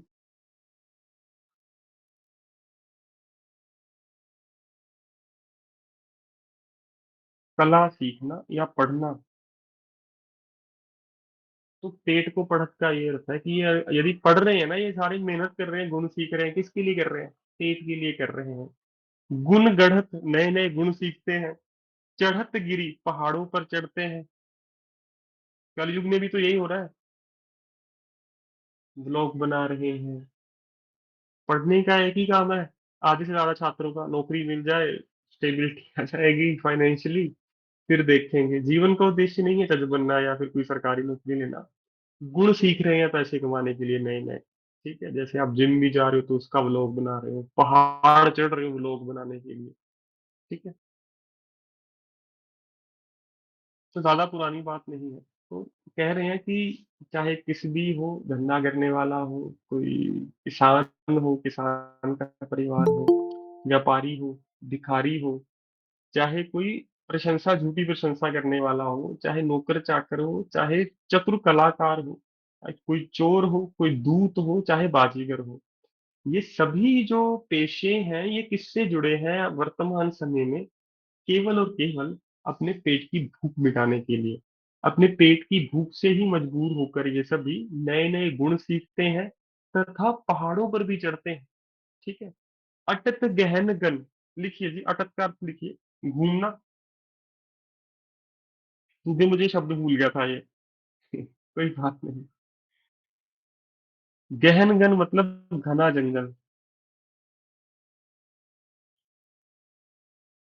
अटत गहन गन, अहन करना, अखेट की होता है शिकार। पेट की भूख के लिए तो मनुष्य घने घने जंगलों में घूमता है जहां आपका जीवन सुरक्षित नहीं होता। ठीक है। ऊंचे नीचे कर्म, धर्म अधर्म कर, ये तो सबको पता होगा क्या लिखा है तुलसीदास जी ने, कि पेट की भूख मिटाने के लिए मनुष्य ऊंचे नीचे धर्म अधर्म करता है, कर्म करता है, अच्छे बुरे कर्म करता है। पेट ही को पचत बेचत बेटा बेट की, और कलयुग इतना घोर हो चुका है कि लोग अपने बेटा बेटी को भी बेच देते हैं, और उनको ये तथ्य पच भी जाता है। ठीक है। ऐसा नहीं है बेटा बेटी को बेच के दुखी होते हैं, तो अपने बेटा बेटी को बेचकर भी संतुष्ट हो रहे हैं। ठीक है। तुलसी बुझाई एक राम घन श्याम ही पे, अंत में तुलसी कहते हैं ऐसी जो पेट की भूख है ना, वो केवल राम घन श्याम ही अपनी कृपा से बुझा सकते हैं। आग बड़बागिते, बड़बागिते का अर्थ लिखिए जी, समुद्र के अंदर आग। समुद्र शब्द शुद्ध शुद्ध में आ सकता है, बार बार बता रहा हूँ, बिंदु नहीं आएगा इसमें। ठीक है। समुद्र के भीतर आग। आग बढ़वागिते, बड़ी है आग पेट की, तुलसीदास जी कहते हैं जो पेट की भूख की आग होती है ना, वो उस आग से भी अधिक क्या है, भयावह है, खतरनाक है, जो आग समंदर के अंदर लगी है। कहने का तात्पर्य है पानी आग को बुझाता है, यदि पानी के अंदर ही आग लग जाए उसे कोई नहीं बुझा सकता। पेट की आग भी कुछ ऐसी ही है। ठीक है, कि उसको आप समाप्त नहीं कर सकते, वो बार बार फिर जलती रहेगी, फिर जलती रहेगी। तो तुलसीदास जी विनती कर रहे हैं, आवाहन कर रहे हैं राम घनश्याम का, कि आप लोगों की सहायता कीजिए इस बुरे समय में, इस कलयुग में, क्योंकि लोग धर्म अधर्म कर रहे हैं। बताइए, समझ आया सबको? ठीक है। अगला भी एक बार समझाऊंगा, व्याख्या दूसरे की करूं या पहले की? दूसरे की मैं पहले की कर चुका हूँ सुबह। यदि आप चाहो मैं दूसरे की करूंगा, यदि आप चाहो मैं पहले की दोबारा कर दूंगा, मुझे कोई समस्या नहीं है। आदित्य जी बोलिए, क्या कहना चाहते हैं आप? सर अहन अखेटकी, सर ये इसका क्या मीनिंग है? सर, मनुष्य अपने पेट की भूख को शांत करने के लिए घने जंगल में शिकार करने जाता है जहां पे उसका जीवन सुरक्षित नहीं है। अखेट की होता है शिकार करना सर। थैंक ठीक यू है सर। जी। सर और एहन का क्या मतलब है? अहन कहाँ पे है? मैं अहन करना लिख लीजिए। अहन। अहन करना, शिकार करना, अहन खेट की शिकार करना लिख लीजिए। ठीक है। लिखा भी होगा मैंने, देखो आप। ठीक है। तो नटी कैसे लिखना है? न ट को बड़ी की मात्रा 10। जैसे पति में छोटी की मात्रा, पत्नी में बड़ी की मात्रा, तो स्त्रीलिंग में ज्यादा बड़ी मात्रा आएगी। ठीक है, ऊंचा स्वर है। उसके बाद आइए जी, खेती न किसान को, भिखारी को ना भीख बल। एक बार पढ़ा रहा हूँ इसको, व्याख्या पहले वाले की ही करता हूँ, कि मुझे लगता है पहले वाला ज्यादा महत्वपूर्ण है, मुश्किल भी है तो सारे कर लेंगे। कि खेती न किसान को, भिखारी को ना भीख बल, कि कलयुग इतना घोर हो चुका है कि किसान के लिए खेती हेतु जमीन तक नहीं है आज के युग में। आगे कहते हैं भिखारी को ना भीख भाट, भिखारी को भीख भी नहीं मिल रही। बनिक को बनिज, जो व्यापारी है उसके पास व्यापार नहीं है। न चाकर को चाकरी, नौकरों को नौकरी नहीं मिल रही। मतलब कि बेरोजगारी भी है, और समाज में जो आपका कहते हैं आजीविका है, वो समाज में बहुत कम हो चुकी है। ठीक है। जीविका विहीन लोग सींधमान सोच बस, जीविका पता चल गया आपको, प्रोफेशन को कहते हैं। विहीन मतलब हीन, उसके बिना। सींधमान सोच बस कि जब लोग इस स्थिति में फंस चुके हैं, जब उनके पास कोई जीविका नहीं है, कोई पेशा नहीं है काम करने के लिए, तो सब एक दूसरे से पूछ रहे हैं, सोच रहे हैं। सींधमान एक दूसरे से पूछना, सोच बस सोचना। कहे एक एकन सो, कहाँ जाई क्या करी। हर एक व्यक्ति दूसरे व्यक्ति से कह रहा है कि हम कहाँ जाए, क्या करें। क्योंकि यदि कोई जीविका नहीं होगी, आपका कोई पेशा नहीं होगा, आपके पास कार्य नहीं होगा, तो आप क्या करोगे? एक दूसरे की सहायता लोगे। वेद हूँ पुराण के ही लोक हूँ विलोकियत। ऐसे समय में वेद पुराण हमें क्या शिक्षा देते हैं कि लोगों को क्या करना चाहिए? लोक हूँ विलोकियत, क्या करना चाहिए लोगों को? साकरे सबे पे, साकरे मतलब पीड़ित, पीड़ित सभी लोगों पे राम रावरी कृपा करी, कि राम ही केवल कृपा करते हैं ऐसी परिस्थितियों में सभी लोगों पर। दरिद्र दसानन दुबई दुनी दीन बंधु।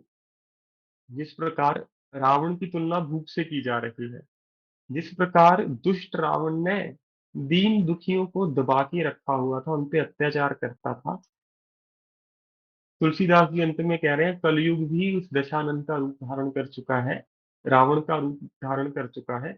दुरित दहन, आम लोगों का शोषण हो रहा है।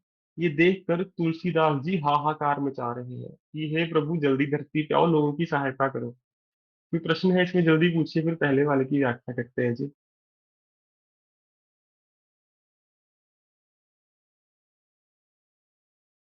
सब संतुष्ट हैं बताइए, क्योंकि इसके आधे शब्द तो हम पहले कर चुके हैं ऊपर। बनिक कर चुके हैं, चाकर कर चुके हैं, विहीन मतलब लास्ट टू लाइन। दरिद्र दशानन दबाई दुनि दीन बंधु, कि जिस प्रकार दशानन रावण ने दीन बंधु दबे कुचले लोगों को दबाकर रखा था, उन पे अत्याचार करता था। कलयुग ने भी रावण का रूप धारण कर लिया है, तथा तुलसीदास जी इन स्थितियों को देखकर हाहाकार मचा रहे हैं, प्रभु का आवाहन कर रहे हैं कि लोगों की सहायता करो। समझ गए जी?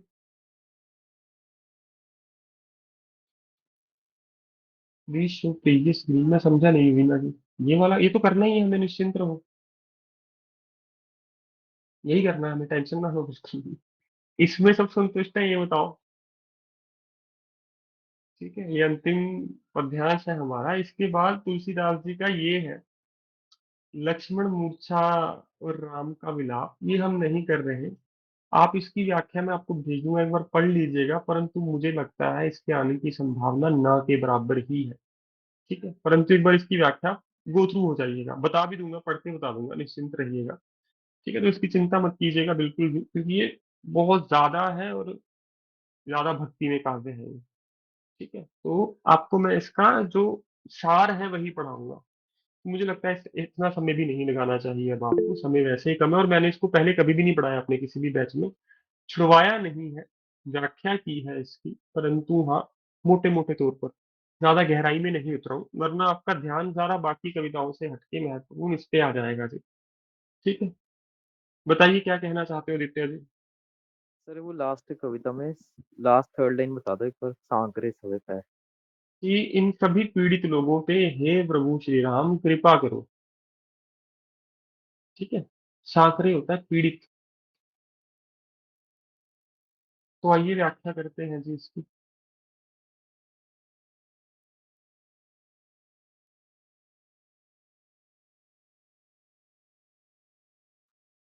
और तो अब तो आपके साथ ऐसा शुरू हो जाएगा, आप सपने में मेंस लिख रहे होंगे।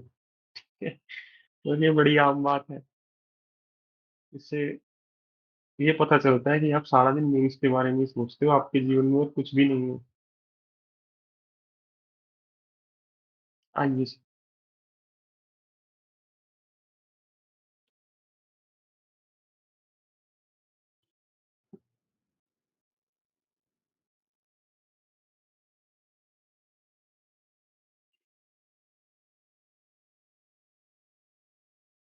ये व्याख्या बॉबी जी आपने लिखी है, मुझे भेज दोगे बाद में? ये अभी यहाँ पे दिखाई नहीं दे रही, पता नहीं क्यों, कुछ चिंता नहीं है, पर लिखी तो हम सबने है, जहां तक मुझे याद है सबने लिखी है ना। पायल नुपुर मंजूर बाजे। तो कुछ छात्र इसकी पीडीएफ बाद में मुझे भेज देना, मैं ग्रुप में शेयर करूंगा, वो सुबह वाली भी। ये तो अभी भेज दूँ, ये आपके टेलीग्राम ग्रुप में आ रही है जी।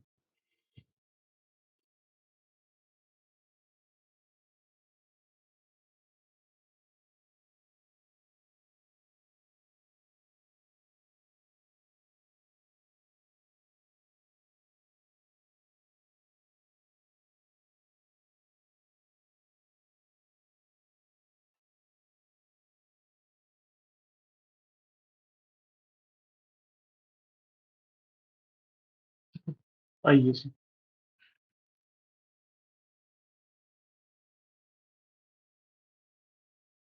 देखिए, प्रसंग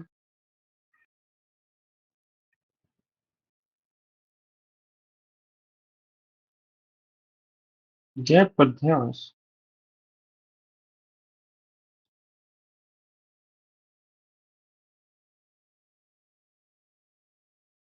मध्यकालीन काव्य धारा के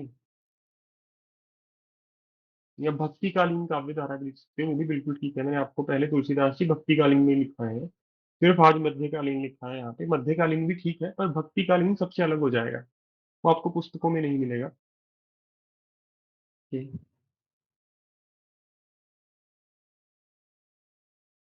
राम भक्त कवि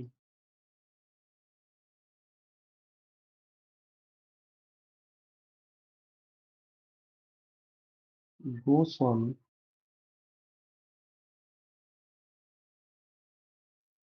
तुलसीदास जी की रचना। अब कवितावली लिख दो, मैं पदावली लिख रहा हूँ तो बुरा मत मानिएगा, आप भी लिख सकते हैं। पदावली से लिया गया है, परंतु यदि अब आपको पता चल ही चुका है कवितावली है, तो सिर्फ और सिर्फ कवितावली ही लिखिएगा, क्योंकि बाद में चैलेंज करना पड़ गया तो हमारे पास सबूत है। क्योंकि जज साहब तो लिखे पे ही ध्यान देंगे। अब मैं कहता हूँ आखिन देखी, तू कहता कागज की लेखी, तो वहां पे तो कागज की लेखी चलती है, तो कवितावली ही लिखिए। ठीक है, लिया गया है। इन पंक्तियों में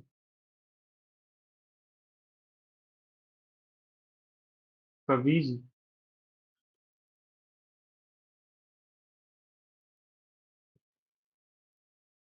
कलयुग में उत्पन्न हुई एक, अच्छा अच्छा लिखते हैं, में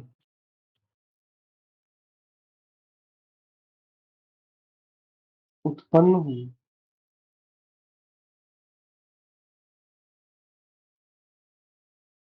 उन परिस्थितियों का वर्णन कर रहे हैं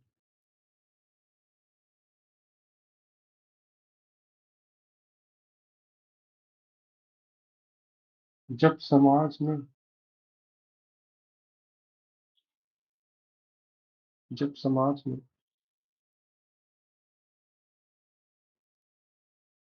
आम जनता जब समाज में आम जनता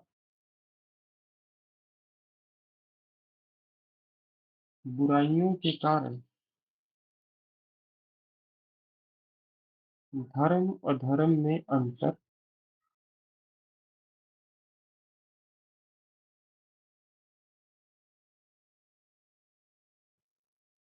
भूल जाती है।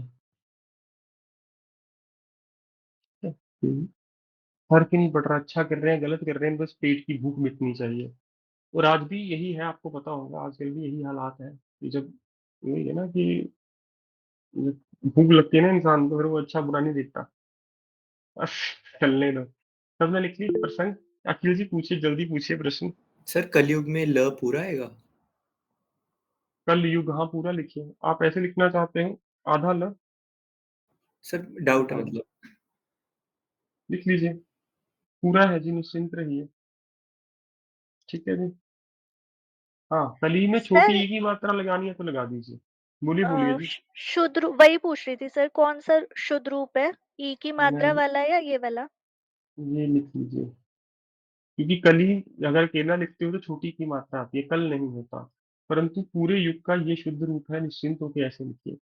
ठीक है, यदि अकेला कली लिखना है तो छोटी की मात्रा आएगी। मुझे समझ आ गया था कोई ना कोई तो ये पूछेगा मुझसे। ठीक है जी, आइए जी। व्याख्या।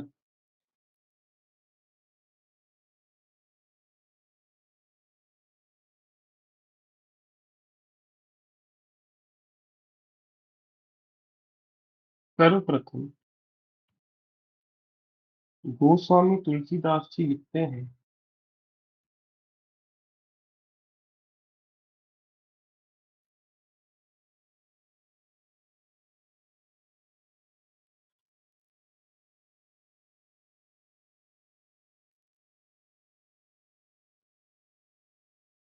के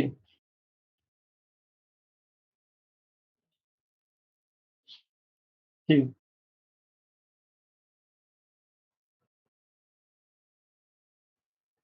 इस घोर कलयुग में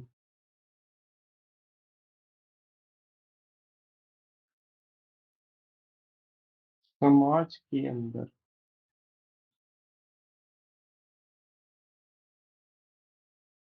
ऐसा या ऐसी स्थिति बन चुकी है कि किसान, कौम, व्यापारी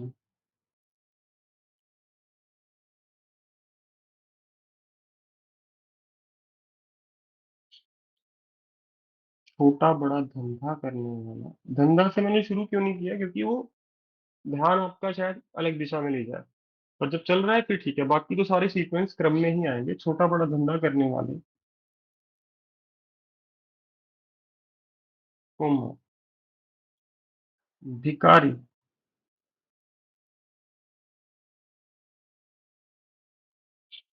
भाट,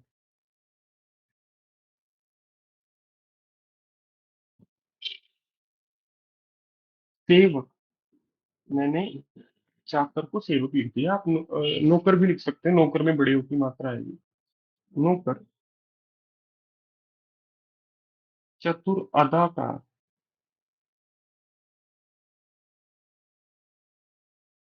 दूत, चपलट, चोर, चोर भी आएगा, चोर तथा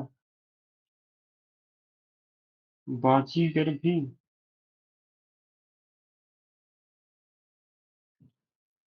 केवल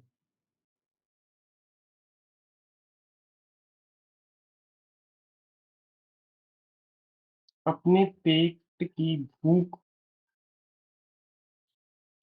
शांत करने हेतु कार्य करते हैं, न कि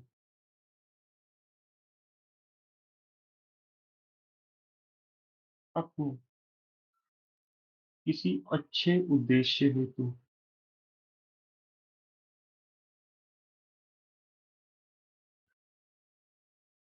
ठीक है, मैंने क्या लिखा है कि सर्वप्रथम गोस्वामी तुलसीदास जी लिखते हैं, इस घोर कलयुग में समाज के अंदर ऐसी स्थिति बन चुकी है कि किसान, व्यापारी, छोटा बड़ा धंधा करने वाले, भिखारी, भाट, सेवक, चतुर अदाकार, दूत, चोर तथा बाजीगर भी केवल अपने पेट की भूख शांत करने हेतु कार्य करते हैं, न कि अपने किसी अच्छे उद्देश्य हेतु।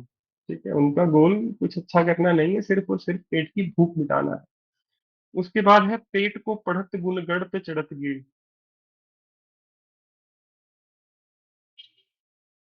यहाँ तक कि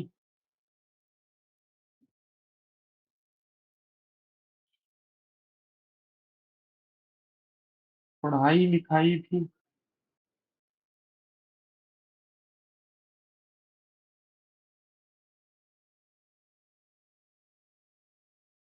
जीवन में पैसा कमाने तक सीमित है।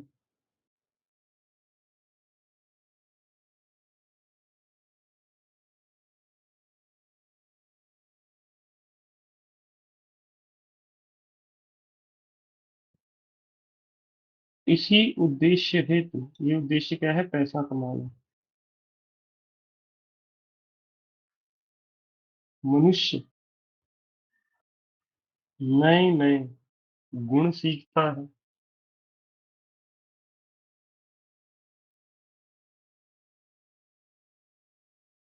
तथा पहाड़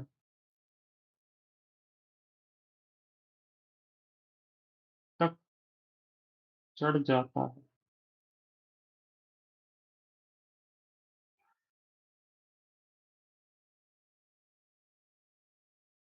अटत गहन, देखो,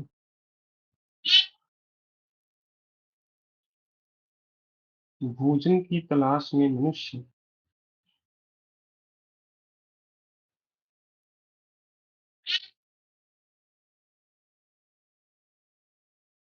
घने जंगल में शिकार तक करता है।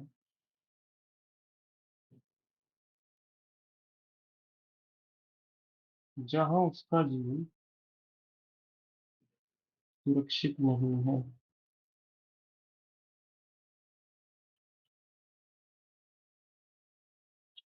सुबह से तो अच्छी लिख रहा हूँ ये व्याख्या, सुबह वाली आप पढ़ लेना, इतनी अच्छी नहीं थी जहाँ तक मुझे लगता है। ठीक है, भोजन की तलाश में मनुष्य घने जंगल में शिकार तक करता है जहां उसका जीवन सुरक्षित नहीं है, सेफ्टी नहीं है जहाँ पे।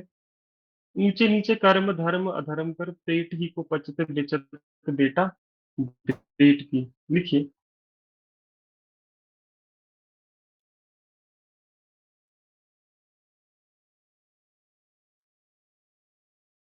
हम्म,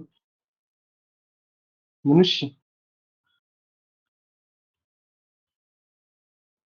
माया के प्रभाव में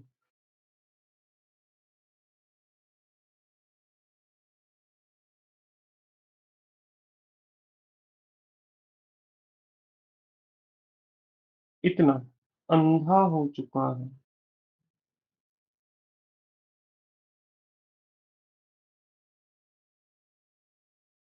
कि धर्म अधर्म के मध्य अंतर भी भूल चुका है।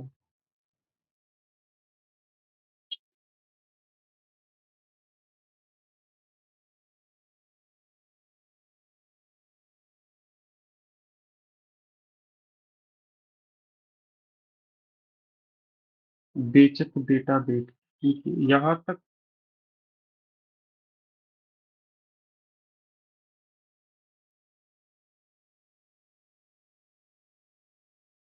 यहाँ तक कि कई माँ बाप अपने बच्चों को बेचने हेतु विवश हो चुके हैं,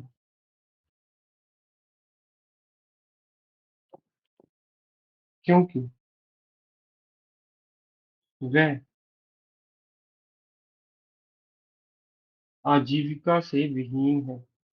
ये मैंने नई चीज लिखी, विहीन पता है आपको क्या होता है? बताइए। डिप्राइव। ठीक है, ये कोई काम नहीं है, धंधा नहीं है, बेचारे विवश हो चुके हैं। ये मत लिखिए बेच देते हैं, वो ज्यादा अच्छा नहीं लगेगा, विवश हो जाते हैं। ठीक है। और अंत में क्या कहते हैं? तुलसी बुझाई एक रामधन श्याम ही ते, आग बढ़ बागते बड़ी है आग पेट की। अंतिम पंक्तियों में तुलसीदास जी लिखते हैं,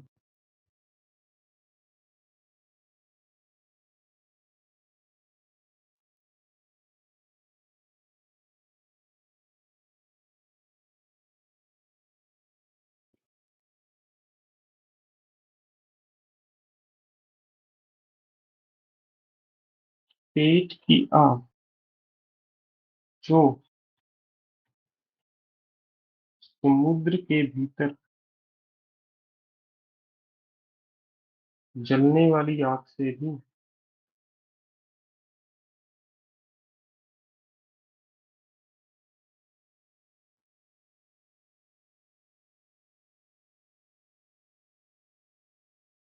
जलने वाली आग से भी भयंकर है।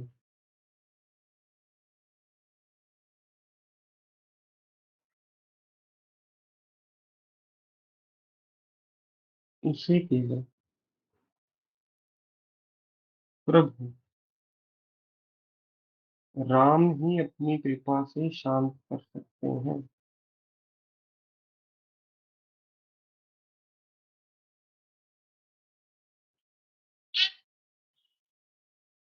ठीक है, तो इसको ऐसे भी लिखा जा सकता है, अंतिम पंक्तियों में गोस्वामी तुलसीदास जी ने पेट के अंदर धूप से जलने वाली आग की तुलना समुद्र के भीतर जल रही आग से की है, तथा पेट की आग को समुद्र के भीतर जलने वाली आग से भी भयंकर बताया है। कुछ ऐसे भी आप रिप्लेस करके लिख सकते हो यदि पंक्तियां कम हो। अभी तो मेरी लेंथ अच्छी खासी हो चुकी थी, तो मैंने उसको कम शब्दों में ही समाप्त करने की चेष्टा की है। तो अंत में आप ये कैसे भी घुमा फिरा के लिख सकते हो, उससे कोई अंतर नहीं आने वाला। अब आइए जी विशेषताएं। विशेषताएं फिर से वही है सारी। बताओ दोस्तों, पहली विशेषता रस। करुण रस। भक्ति रस भी है फिर से, करुण रस भी लिख सकते हो। देखो जहां पर भक्ति की बात हो रही है ना, वहां पर और कुछ भी हो आप भक्ति लिखिए, क्योंकि तुलसीदास जी भक्त थे ना, मैंने ऊपर लिखा ना, उसका एविडेंस दिया आपको, राम भक्त कवि। तो कोशिश कीजिए जहां भक्ति है भक्ति ही रहने दीजिए। हाँ, भक्ति ना हो करुण हो, फिर करुण पे आइए। समझ गए मैम क्या कहना चाहता हूँ, बुरा मत मानिएगा मेरी जी बात सर। का। आपका रस बिल्कुल ठीक है, परंतु भक्ति रस ज्यादा अच्छा लगेगा यहाँ पे। बाकी आप स्वतंत्र हैं, फ्रीडम ऑफ एक्सप्रेशन, हमारा देश, कोई चिंता नहीं, निश्चिंत होकर आप करुण रस लिख के आइए, वो गलत नहीं करेगा, क्योंकि करुण रस वहां पे स्पष्ट रूप से देखा जा सकता है। दुख है उनके अंदर, पीड़ा है इस संसार के ये हालात देख के।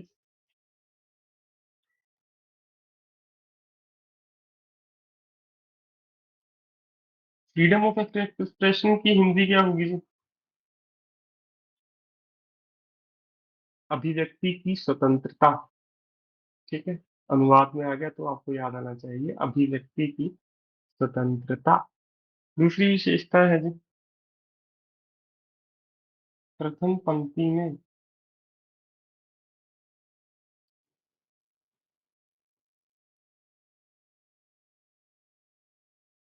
किस भी किसान कुल, ऐसे ही लिखा है जैसे तुलसीदास ने लिखी है, पदों द्वारा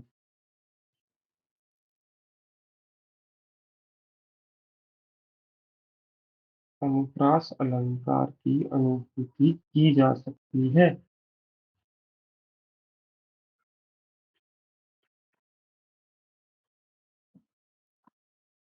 भाषा सबको मैंने कल बताया ही था कौन सी है तुलसीदास जी की।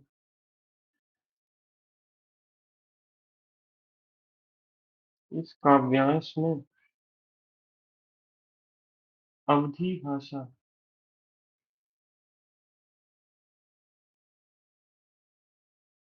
का प्रयोग, आप ऐसे ही लिख सकते हो, इस काव्य लेखन में, इस काव्य लेखन में अवधी भाषा का प्रयोग किया गया है, वो भी अच्छा लगेगा। ठीक है, तो मैंने आपको हर जो मुझे संभव मार्ग पता है वो सब बताने की चेष्टा की है पिछले 2 हफ्तों में। ठीक है,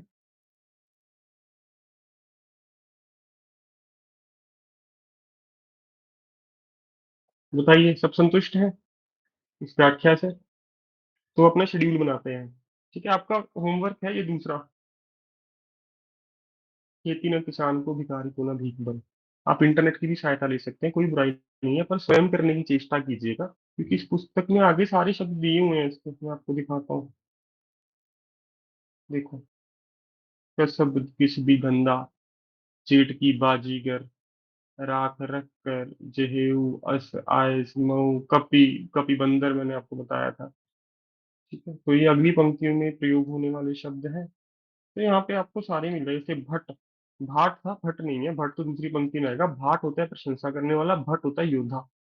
सठ दुष्ट, मूर्ख को भी सठ कहते हो, ये सठ बालक। ठीक है, तो ये दूसरी पंक्ति उसके हैं, जो मैं सिर्फ आपको कल उसकी करवाऊंगा व्याख्या, पूरा पूरा नहीं पढ़ेंगे। ठीक है, लक्ष्मण मूर्छा पे जो विलाप कर रहे हैं श्री राम। तो अब बनाते हैं जी अपना शेड्यूल। होमवर्क सबको पता चल गया, बताओ?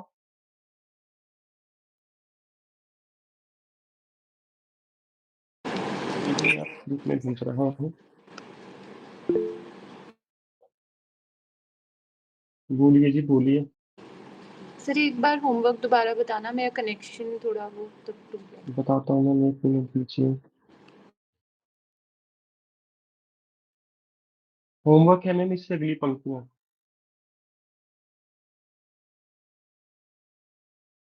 ठीक है, ये देख लीजिए,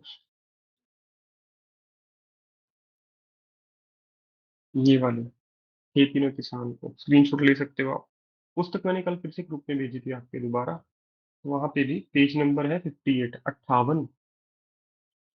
ठीक है, मुझे इसका भी कुछ करना है, नोट्स बहुत हो गए हैं। तो मुझे कोई छात्र आज नोट्स की पीडीएफ बना के भेज देना, ठीक है? बहुत धन्यवादी होऊंगा मैं आपका, जिसकी लिखावट अच्छी है। आकाश जी क्या कहना चाहते हो, जल्दी बताओ। सर मैं पूछा था चेष्टा में टाय आता है या ठा आता है? हाँ, टा, ठीक है सर। आगे लिखिए जी शेड्यूल। समय सारणी क्या रहने वाली है अब हमारी? तो 22 मई से लेकर, ये तो मैंने पहले भी लिखवाया था आपको, 1 मई तक हम करेंगे सिर्फ और सिर्फ अनुवाद, जिसकी पीडीएफ मैंने आपको पहले भेजी है। आधे से ज्यादा छात्रों ने तो खुद ही कर लिया है, चेक भी करवा लिया है, ठीक है? बाकी जो नए छात्र हैं वो घबराइए मत, बड़े अच्छे से करेंगे और बहुत अच्छे से करेंगे इसको, क्योंकि मुझे लगता है इनमें से एक अनुवाद बिल्कुल ऐसे ही आपकी परीक्षा में मिल जाएगा आपको हूबहू देखने के लिए। उसके बाद 2 मई से 12 मई, 12 को है ना पेपर, 1 महीने पहले आपकी 12 मई को कक्षा समाप्त हो जाएगी, ठीक है? सर वैसे 11 मई, जून। जून माफ कीजिए, मैं मई को मई ही लिख रहा हूँ, माफी चाहता हूँ जी, ठीक है? 11 जून तक मैं आपको 10 निबंध लिखवा दूंगा और यहाँ पे हमारी कक्षा समाप्त हो जाएगी। अब आइए आगे, 12 जून से लेकर 12, 13, 14, 15, 16 जून तक आप कंबाइंड टेस्ट दोगे 3 विषयों पर। एक तो उसमें अनुवाद होगा जी, एक दो होगी व्याख्याएं,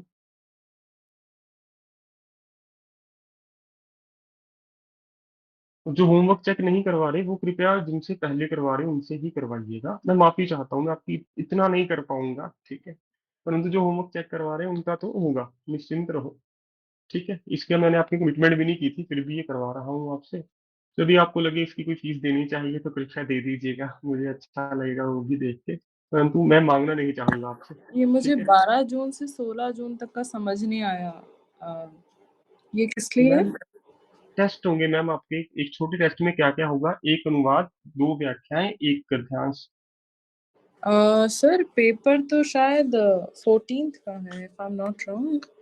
जून जून का है जी? जुलाई। जुलाई। Okay okay okay, sorry sorry. ऐसे मत डराओ मैम मुझे, मैं तो दिल टूट गया था मेरा। तो ये कंबाइंड 50-50 अंक के आपके 5 टेस्ट होंगे इन दिनों में, समझ गए सभी छात्र? तो ये बिना कमिटमेंट के कर रहा हूँ आपके लिए, तो यदि आप कुछ देना चाहो दे देना, ठीक है? क्योंकि इसमें मेरी बहुत मेहनत लग रही है, आपको भी पता है ये। उसके बाद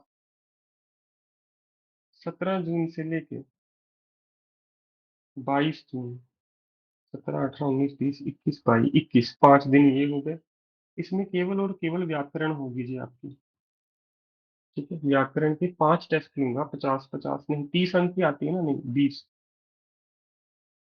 20 अंक के 5 टेस्ट, ये सेक्शनल टेस्ट होंगे आपके, निश्चिंत रहिएगा। मैं आपको बताऊंगा किस दिन क्या पढ़ना है, पर अभी नहीं, आप अभी इसकी चिंता मत कीजिए। एक तो जो मैंने आपको मुहावरे भेजे हैं 150-150 होंगे हर रोज, ठीक है? उसके साथ शब्द शुद्धि की भी पीडीएफ भेजूंगा, वो शब्द शुद्धि 2-2 पेज करेंगे। अनेक अर्थी शब्द वो करेंगे, वाक्य शुद्धि भी इसी में आ जाएगी। लिख लीजिए क्या क्या होगा इसमें, मुहावरे, शुद्ध अशुद्ध, या फिर मैं यहाँ पे दूसरा काम क्या कर सकता हूँ, स्वयं आंसर शीट पे इसको सॉल्व करके आपको वेरी नेक्स्ट डे इसका उत्तर मिलता रहेगा, ठीक है? तो सेल्फ एनालिसिस भी आप कर पाओगे इससे, क्योंकि इससे मेरा काम बहुत कम भी हो जाएगा और आपको भी उसके बाद आधा घंटा सेल्फ एनालिसिस का मिलेगा कि मैंने कहाँ कहाँ पे गलती की है उत्तर देख के, ठीक है? व्याकरण, मुहावरे, शुद्ध शुद्ध आएगा यहाँ पे। और क्या आता है जी, वाक्य शुद्धि जो हर बार आ ही रही है, विलोम शब्द, ठीक है? ये 5-5 नंबर के 4 टॉपिक रहेंगे, यदि कुछ और भी हुआ मैं आपको बता दूंगा, निश्चिंत रहिएगा उसके लिए। और हैं? एक, सर हाँ जी हरियाणा में बोलिए विलोम शब्द आते हैं? मैम, प्रीवियस ईयर में 1-2 बार पूछे गए हैं, तो इसका ही नहीं किस हम छोड़ पार्ट के में? जाएंगे, मैं बता दूंगा चेक करके, हाँ जी सर। ठीक है? 22 जून से लेकर 26 जून आपका क्या होगा जी, 5 निबंध बस। आशा करता हूँ ये परफेक्ट प्लान है हमारा, इससे अच्छा नहीं हो सकता कुछ, कि जिसमें आपकी पूरी की पूरी रिवीजन हो जाएगी बिना किसी संशय के। और जैसे आज मान लो हमारा अनुवाद व्याख्यान गद्यांश का टेस्ट है, तो वेरी नेक्स्ट डे आपको उसका मैं अपना handwritten answer main sheet पे पीडीएफ भेज दिया करूंगा। 10-15 मिनट लगेंगे आपको उसके देखने में, तो आपका वो काम बहुत सरल हो जाएगा। और यहाँ पे मैं चेक क्यों नहीं करना चाहूंगा, क्योंकि करना चाहता हूँ, ठीक है, उसमें कोई समस्या नहीं है, परंतु आप उतना अच्छा नहीं सीख पाओगे। यदि खुद अपनी गलतियों का एनालिसिस करोगे तो आप खुद गलतियां निकालोगे, तो वो 5 बार लिखने की समस्या भी आपकी दूर हो जाएगी। व्याकरण, मुहावरे, शुद्ध शुद्ध, इसका भी उत्तर। पर हाँ, निबंध में आपके फिर से देखूंगा, निबंध के लिए मेरी कमिटमेंट है, क्योंकि यहाँ पे मुझे लगता है कि बिना देखे बात नहीं बनेगी। निबंध सबके चेक किए जाएंगे 5-5, जिन्होंने होमवर्क चेक करवाते हैं अपना।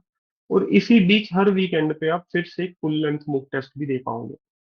ठीक है, तो अगले हफ्ते 5 शनिवार या रविवार आने वाले हैं अगले महीने। 5 ही आएंगे ना, बताओ किस्मत इतनी अच्छी है मेरी। शुरू ही अगला महीना किस दिन से हो रहा है, शनिवार से।